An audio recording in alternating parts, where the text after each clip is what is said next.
Well, it's been a while since my last router video, but I've got another one for you.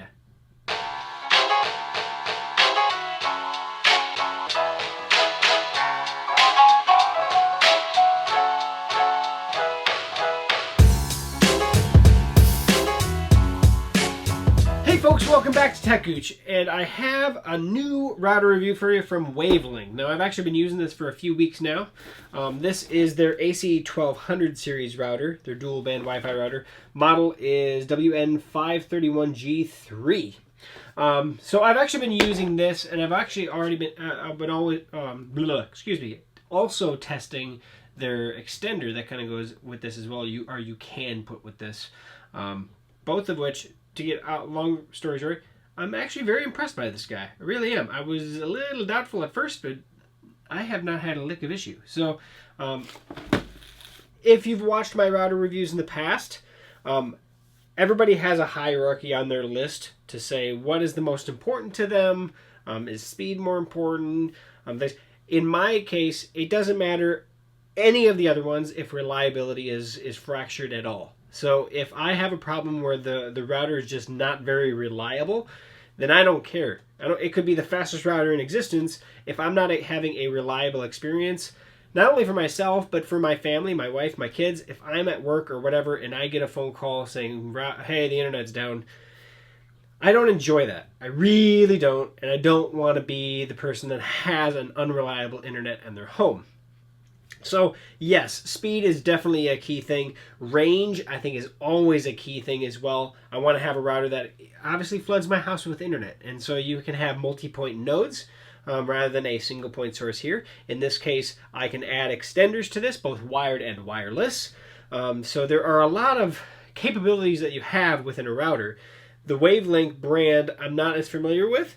So when they were willing to send this over to me to take a peek at, of course, it's not a Netgear, it's not a Lynx, it's not a name brand that you're familiar with. So, of course, off the bat, you're kind of expecting a cheaper router, probably not as good a range. Maybe it cuts in and out. Maybe I lose the 2.4 gigahertz, but the 5 gigahertz works fine. What am I going to get out of this? And to be honest, out of this specific one right here that I'm personally testing, I have had nothing but fantastic experience with. I can't say that I'm thrilled with the app experience at all, or the web interface. It's nothing fancy. It's nothing really that overpowering in terms of its features, but it does at least give you some nice things that I do like, and that's what we're going to actually come over and show you here in a moment. But I'm going to bring it in here first to show you maybe firsthand a little bit closer, and then we'll go off to that. So we have the box here. If we actually open the box and did an unboxing of it, you can see where it's actually filleted out here. It does come with an Ethernet cable, which I already have all these in place, so I didn't need to use their Ethernet cable, but it is in the box. What also comes in the box is the power adapter. Here's what it looks like. It has a little brick attached to it. Actually, it does output 5 volts. That's what it's actually running off of, and so that's pretty simple. You also get a quick start guide that goes over the access, and we're actually going to walk through a little bit of this real quick and go through, not really do the setup part of it, but actually show you what the actual web interface looks like. But it does go over everything kind of on there, and it actually shows you the web interface, what it's going to look like, and your standard features there. And then this is the card over the web app, or the app for your phone. I stopped using it almost immediately. But everybody has different thoughts on that one. And then, of course, the router itself. Now, I'm actually going to show you more in depth when it's actually plugged in and actually running. But as you can see, there is actually a wall mounts for it if you wanted to wall mount it. But yeah, it's pretty simple, disc-based, nice antennas, and they are adjustable. So let's go up and I'll show you what it looks like on my dresser where I actually have it usually. And then we're going to go through the web interface after that. So here's what it looks like sitting next to my my tape-covered modem to kind of limit how much light is on here. But you can see the 4 antenna. They're high-powered antennas. And then you have your WPS button right here. If I can zoom in here a little bit. Right there. And then right here we have our turbo mode. Now the turbo mode actually, if you click this, and I'll click it, it basically does the optimization for you on all your wireless clients. So it basically makes them operate the best on the network settings that you have set up for the router, all automatically, which is neat. The big thing about this WAVLINK, and I think why it's called Wave, is that it has the wireless wave technology, and that what is kind of neat, and I'll show you here. If I open up my phone and go to the Wi-Fi settings, currently I'm going to actually forget my network. There we go. So now we're not connected to any specific network on my phone. And what happens is, with this touch capability, essentially you can go over to the router and you touch it and it starts blinking, knowing that we're in touch mode. And so you don't have to share the password with somebody. So then right down here, what came up is Schuster Touch. And if we click on that, it'll automatically assign my phone without actually worrying about giving a password. It's basically telling me that, yep, I authorized it by touching that. It's kind of like WPS, I guess, essentially, where you don't actually have to put in a password, but you just do that, and then now your buddies or your friends or whoever have access to your network as long as you authorize it. So, and then of course you can always turn that off later. So pretty neat. The router itself is nice. The one thing I wish, and I haven't seen, is I'd like to be able to tone down that light. Like a lot of routers, I have this in the bedroom right now. I'm thinking about taking it back out of my bedroom just because of the fact of how bright that light is. Right here it looks decent, but at night when there's no lights on in the bedroom, it is bright. This whole corner lights up blue. That's obviously the reason I put black tape over this. And I could do the same thing here. But that's one thing that I wish you could actually turn that down. One of the things that I really liked about the Amplify system is you could actually adjust how much light's coming out of it. Wish that'd be a neat little feature that they could add. Other than that, you have your settings on the front, light status, things like that. And then if we turn it around on the backhand side, let me just grab onto the router and show you. You do have your WAN port, and then your 4 LAN ports, your shared USB, and then of course power, and actually a power switch on the side there as well, and the reset button. So that is what the physical status of the router looks like. Obviously the antenna are completely directional, you can change that up, but they give fantastic coverage. Alright, so here we are, we're on my tablet here. This is an iPad Pro, but it doesn't really matter what you're doing it on. We're going to open up the web browser to set this up, and we're going to go to Wi-Fi, wavlink.com. You can see to my top hit there because I've used it already.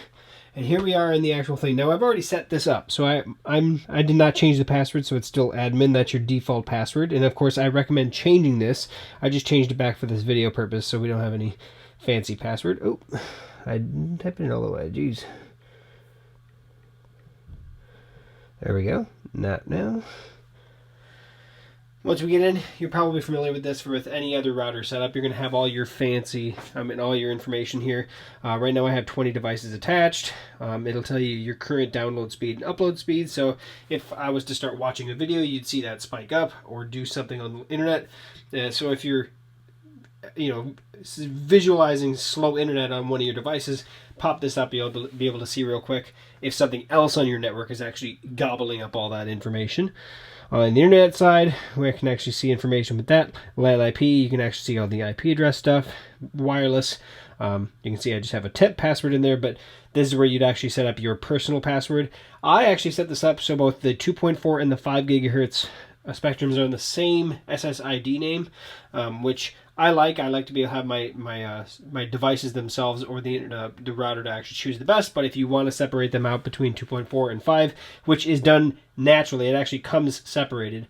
But I really also wanted to try if it actually worked, having both basically delineated, and it worked fine. It actually works just fine doing the same on there. Wi-Fi signal strength, guest mode. You can change all those as well. So like if you're in a small apartment, you probably don't need to do like high signal strength. You can actually bring that down, so less power going to the antennas, and so it's seeding less to your neighbors, and of course less wireless energy flowing through your body, I guess. Restricted list, if you want to add any restricted connections. So if you notice somebody did get on your internet and you want to block them, you can. Bandwidth counter, so you can actually limit any of your specific devices at any time. You can actually put a limit on them. So, and then you do have the port forwarding. If you external coming in, if you're familiar with that. Mobile storage, there is that USB port on the back of it.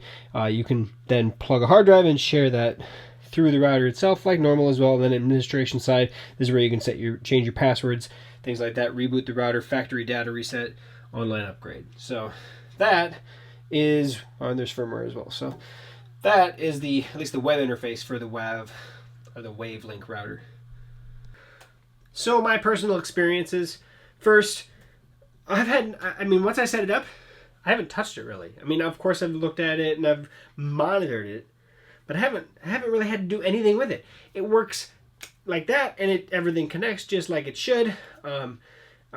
Nothing but great things to say about it, to be honest, in how functioning it is running. You know, if you have a good router, I can say, do this, and it will just do it indefinitely until I tell it to stop doing that, or until something is, maybe your service is disrupted. So reliability, this one hits home. It hits hard, it hits good. It's a solid router, it really, really is. Setup, not too bad. I think, you know, not nearly as easy to set up as some of the more modern whole home systems from eero or Amplify. Those two specifically definitely stand out as the easiest to set up in existence. More like your traditional old school web interface router. Default passwords, default names, you go in, you change the passwords to what you want them to be, but you do have to go through the web interface to really do that. So definitely similar to what you've had. So if you've ever set up a router in the past and you didn't have too many issues with it, it's going to be basically the same way for this, just a little bit different in the web interface as you saw. Aside from that, you can extend it. So the extender that I will be showing you guys later, just to let you know what I do have their AC1200 extender as well. This is a wall plug-in extender that can either be hardwired extended, or this can be actually shared, and it can be wirelessly extended. So can it happen? Yes, actually I've been using this alongside that, also of which I gave a thumb up, but that's coming in a different review. So with that said, yeah, so to date, pretty solid experience. So the touch access works really, really good. Very easy to use, pretty self-explanatory. Touch it, the touch Wi-Fi thing comes up on your device, and good to go from there. The turbo mode, it says it optimizes. I can't say that I noticed anything blaringly different at all, but I'll go with that. That's fine. USB storage, I did try putting a USB device, and yes, I was able to access it. Everything that they say works. And so for the cost of what this system runs, this is a $40 router, folks. For 40 bucks, I can't tell you that I can find anything, actually, you probably even worth the quality of double that in $80 range.